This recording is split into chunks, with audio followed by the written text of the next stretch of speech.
இந்த நாளிலும் லேவியராகவும் 18ஆம் அதிகாரம் 22, 23 வசனங்களிலே நாம் பார்க்கும் பொழுது பெண்ணோடே சம்பவம் பண்ணுவது போல ஆணோடே ஆண் சம்பவம் பண்ணக்கூடாது என்று சொல்லி கர்த்தர் சொல்லுகிறார்.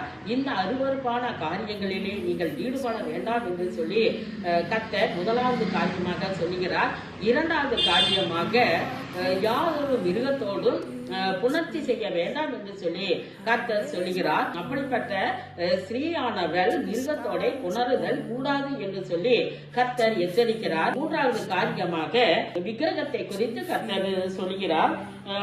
லேவியராகமம் 19ஆம் அதிகாரத்திலே 4ஆம் வசனத்திலே பார்க்கும்போது விக்கிரகங்களை நாடாமலும் வாய்ப்பிக்கப்பட்ட தெய்வங்களை உங்களுக்கு உண்டாக்காமலும் இருப்பீர்களாக என்று சொல்லி கர்த்தர் சொல்லுகிறார். மோசேயின் நியாய பிரமாணத்தில் கர்த்தர் சீனாய் மலையில் 2 கற்பலகைகளை மோசேவை இணைத்துக் கொண்டு வா என்று சொன்ன பொழுது அப்படியே மோசே 2 கற்பலகைகளை இணைத்துக் கொண்டு சீனாய் மலை உச்சியிலே மோசையை கொண்டு போகும் பொழுது அது கர்த்தர் தன்னுடைய சொந்த கைவிரலினாலே 10 கற்பனைகளை கர்த்தர் மோசேக்கு எழுதி கொடுத்தார்.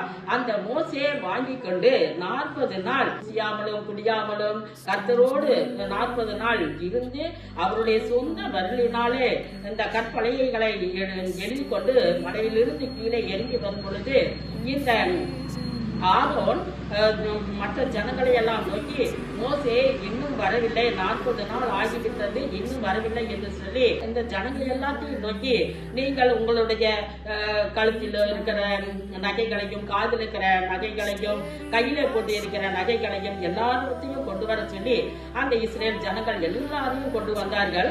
அந்த நகைகளை எல்லாம் ஆரோன் மலையை நிறுத்தி ஒரு கன்றுக்குட்டியை தெய்வமாக அவர்கள் வணங்கி கொண்டிருந்தார்கள்.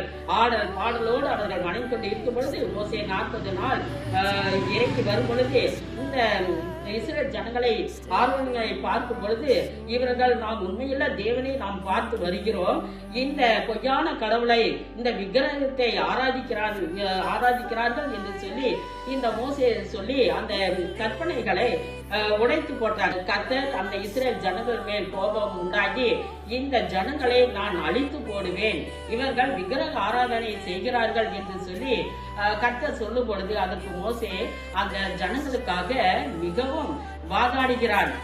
இருமாப்புள்ள இந்த ஜனங்களுக்காக மோசே கர்த்தரிடத்திலே மன்றாடுகிறார், அழுகிறார். கர்த்தாவே, இந்த ஜனங்களை நீர் அழிப்பீரானால் என்னுடைய பெயரை ஜீவ புஸ்தகத்திலிருந்து என்னை கிழித்து போடும் என்று சொல்லி மோசே மன்றாடும் பொழுது கர்த்தர் மனம் மாறி பாதுகாத்து கொண்டார்.